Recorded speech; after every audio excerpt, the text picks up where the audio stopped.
Vamos ver o exemplo do termostato e do termômetro. Eu fui no dicionário para pegar a definição mais técnica, mais precisa. O que é um termômetro e o que é um termostato. O dicionário da língua portuguesa diz: termostato é um dispositivo cuja finalidade é regular a temperatura. Por exemplo, o ar-condicionado. Nós estamos aqui nesse templo, nessa casa de culto a Deus, e o ar-condicionado está ligado. E aí tem uma temperatura. Está ligado aqui a 19 graus. Quem é que mantém 19 graus? O termostato. Você programa o termostato, 19 graus, 19 graus. Se subir a temperatura, os ares, entram em funcionamento para baixar a temperatura e ficar em 19 graus. A sua geladeira, você marca a temperatura que você quer que a sua geladeira funcione. No termostato. O termostato controla a temperatura que você estabeleceu. Termômetro. Termômetro é um dispositivo que é usado para saber os valores da temperatura. Quantos graus está? O termômetro me diz quantos graus. O termômetro mede a temperatura. Existem cristãos que se comportam como termostato e outros cristãos que se comportam como termômetro. Entenderam ou não? O termômetro mede a temperatura. O termostato determina, governa sobre a temperatura. Dizer o que está acontecendo é ser termômetro. Ah, pastor, está chovendo muito. Ah, está muito quente. Estou sem dinheiro. Estou cansado. Estou decepcionado. Tudo isso é ser termômetro. Você só está dizendo o que está acontecendo. Você só está narrando a situação. Ah, minha igreja não está engajada, pastor.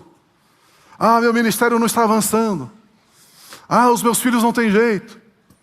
Mas quando nós declaramos: o Senhor é meu pastor, de nada tenho falta, isso é termostato. Você está determinando como vai ser. Posso todas as coisas em Cristo Jesus que me fortalece. Isso é termostato. Hebreus 13:6 diz assim: assim afirmemos confiadamente, declare confiadamente: o Senhor é o meu auxílio, não temerei. O que é que alguém pode me fazer? Isso é ser termostato. Olha o que está escrito, por exemplo, em Isaías 40:29. Ele fortalece o cansado e multiplica as forças ao que não tem nenhum vigor. Declarar esta verdade, isso é ser termostato. Deuteronômio 3:29, não tenham medo deles, porque o Senhor, o seu Deus, o Deus de vocês, é que luta por vocês. Declarar esta verdade é ser termostato. Olha o que está escrito no Salmo 63, porque tu tens sido o meu auxílio, à sombra das tuas asas eu canto de alegria. Declarar essa verdade, isso é ser termostato. Citar as circunstâncias é ser termômetro. Citar o passado e as minhas lutas, e as minhas dores, e as minhas traições, os meus dilemas, isso é estar focado no termômetro. Isso não muda a situação. Nós não somos termômetros, nós somos termostatos, aleluia. A circunstância não nos guia, somos nós que guiamos e mudamos as circunstâncias. A Bíblia Sagrada tem um exemplo muito forte, uma declaração muito forte, muito forte, muito forte, e que muitos de nós, ao lermos o texto, por quê? Porque a gente pensa como termômetro. A gente diz o que está acontecendo, a gente diz a temperatura. A nossa natureza é assim. Por isso que nós precisamos renovar a nossa mente. Por isso nós precisamos deixar que o Espírito Santo de Deus nos guie, nos conduza, abra o nosso entendimento. Olha esse texto para chocar todos nós. 2 Coríntios 8:9. Olha que declaração forte. Pois vocês conhecem a graça do nosso Senhor Jesus Cristo. Diga amém. Amém. Que sendo rico, se fez pobre por amor de vocês. Para quê? Com qual objetivo Jesus se fez pobre? Para quê? Para quê? Por meio da pobreza de Jesus, vocês se tornassem ricos.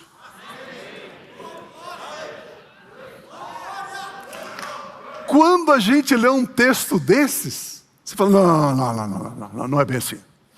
Pastor, eu estou com 98 anos e não, isso não é verdade. Pastor, eu não tenho dinheiro para pagar o aluguel, não tenho dinheiro para pagar a prestação do carro, tive que cancelar o plano de saúde. Pastor, não é. Mas olha, novamente o texto na tela, por gentileza. Pois vocês conhecem a graça de nosso Senhor Jesus Cristo, que, sendo rico, Jesus, filho de Deus, sendo rico, cheio de glória, majestade, poder, domínio, força, se fez pobre. Jesus deixou a glória do Pai e se fez pobre, nasceu numa manjedoura, sim ou não? Se isso é verdade, ser rico também é verdade. Se você não experimentou isso, não invalide a palavra de Deus. Se você é termômetro, você diz, não é verdade. Se você é termostato, você diz, eu vou mudar a minha situação. Eu tenho um texto bíblico, eu tenho a palavra de Deus que me apoia. Eu tenho a segurança da palavra de Deus, e alguma coisa vai acontecer. Queridos, nós não estamos pregando triunfalismo, nós não estamos pregando essa teologia boba da prosperidade aí, nós estamos falando da palavra de Deus. A palavra de Deus chama a existência as coisas que não são como se já fossem. Pastor, eu não posso acreditar nisso. Um casal muito, muito amado, a gente tem bastante amizade, a gente brinca e tal, chegou e falou assim, Pio, se eu disser, eu sou rico, eu estou mentindo. Por que ele pensou assim? Porque quando nós lemos versos como esses, a nossa mente, que está formada pelas nossas experiências, diz, isso não é verdade. Tenho muitas dificuldades financeiras. Eu não vou mentir. Antes de eu explicar esse texto, se você sentir liberdade, repita comigo assim, espírito de confusão, saia da minha mente. Agora. Espírito de dúvida, saia da minha mente. Agora. Espírito de miséria, saia da minha vida, agora. Saia das minhas finanças, agora. Em nome de Jesus. Em nome de Jesus. Em nome de Jesus. Amém, amém, amém, amém. Aleluia. Eu quero explicar aquele texto, citando mais um texto, 2 Coríntios 1:20. Porque todas as promessas de Deus têm em Jesus, tem nele Jesus, o sim. Sim. Muitas vezes, aqueles que trabalham com vendas, precisam fazer uma venda, ele diz, olha, eu vou lá, o não eu já tenho. Não é assim que as pessoas dizem? O não eu já tenho. Eu preciso dobrar o pedido. Né? O não eu já tenho. Só que todas as promessas que estão na palavra de Deus, você já tem o sim. O que você precisa dizer? A Bíblia diz, por isso também, por meio de Jesus, se diz o amém. Você só tem que dizer o amém em cima de uma promessa pela qual Jesus já nos deu o sim.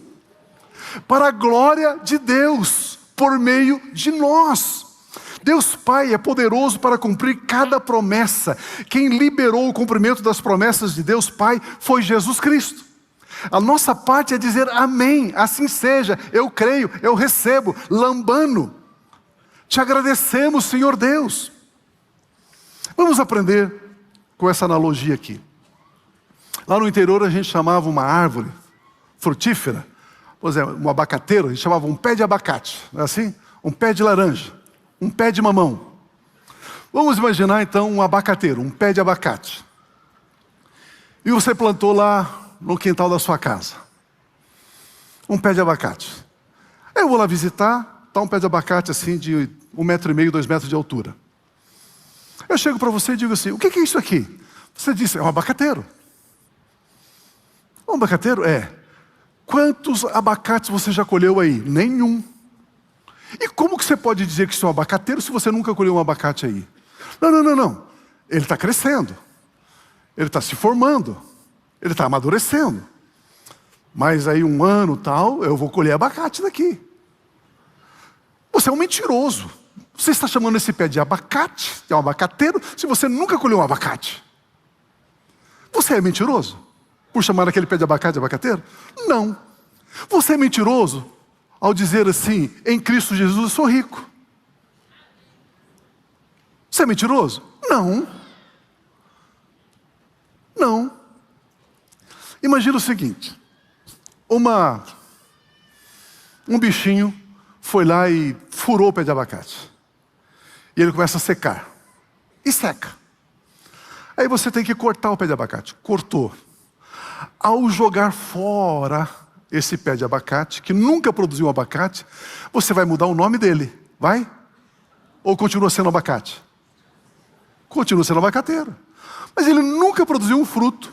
Ele secou, você cortou, e você continua chamando ele de abacateiro? Sim. Se eu perguntar para você, o que tinha aqui? Ah, Pio, aquele pé de abacate, aquele abacateiro. Mas como você sabe que é um abacateiro se você nunca colheu um fruto daí?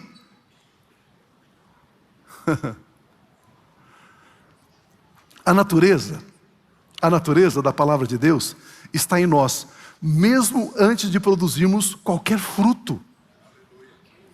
Quando dizemos, eu sou um abençoado, mesmo antes das bênçãos se manifestarem em nossas vidas, eu sou um abençoado. A natureza da palavra de Deus está em nós.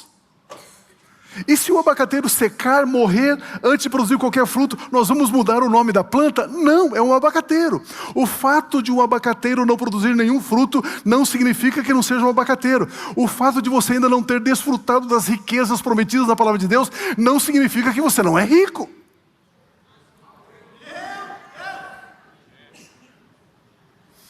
Você só não mudou a sua mente. Você só não enxergou a sua nova natureza. Você ainda está como termômetro, dizendo as circunstâncias e não mudando as circunstâncias. Eu converso 10 minutinhos com você, eu sei se você é termômetro ou sei se você é termostato. 5 minutinhos. Eu sei se você fica narrando o problema, a dificuldade, a luta, ou se você diz, pastor, eu passei por uma situação assim, mas a palavra de Deus diz assim, diz assim, diz assim. Vamos orar sobre o que a palavra de Deus declara? Amém. Você cresceu. Você amadureceu. A nossa identidade está ligada a quem somos e não no que fizemos. Se o fruto da palavra de Deus ainda não apareceu, saiba que ele está vindo. A palavra de Deus está gerando o fruto, pois ela não volta vazia para Deus. A palavra de Deus é para todas as pessoas que creem. Olha esse texto de Marcos 11, 23. Olha o que o Senhor Jesus diz. Porque em verdade lhes digo, que se alguém disser a este monte, quem? Alguém. Levante-se e jogue-se no mar, e não duvidar no seu coração, mas crer que se fará o que diz, assim será com ele. Olha, queridos, que coisa poderosa. O Senhor Jesus Cristo disse que se não tivermos dúvida em nosso coração, o Senhor Jesus Cristo diz que se dissermos ao monte, levanta-te e jogue-se no mar, assim será. Monte aqui são todos os tipos de problemas, adversidades, falta, doença, luta. Mas olha o que eu fiz por muito tempo. E até que um dia eu aprendi. O Espírito Santo falou para mim assim, larga de ser cabeção, Pio. Olha o que está escrito aí. Mas sabe quando você lê o texto, lê e não enxerga, lê e não enxerga, lê e não enxerga, lê e não enxerga? Eu chegava para Deus e dizia assim, Deus, olha essa dificuldade, Deus, olha esse problema, Deus, olha essa luta, e ficava narrando para Deus um monte. Acho que um dia Deus perdeu a paciência comigo e disse, ei, pare de falar para mim sobre o monte, fale você ao monte. Se você disser ao monte, saia daí, ele sai. Se você disser à sua diabetes, seca-te, saia daí em nome de Jesus, ela vai embora. Não é para você falar para Deus, é para você falar para o monte. É assim que funciona, amados. Construindo com a palavra de Deus, é assim que você constrói. É desse jeito. É desse jeito. Diga um monte. Jesus Cristo está dizendo para dizermos a um monte. Jesus Cristo não está dizendo para dizermos para Ele sobre o monte. Meu Deus do céu. Quando nós entendemos estes valores espirituais, essas verdades espirituais, e quando nós começamos a praticá-las, a vivenciá-las, queridos, a nossa vida muda em nome de Cristo Jesus.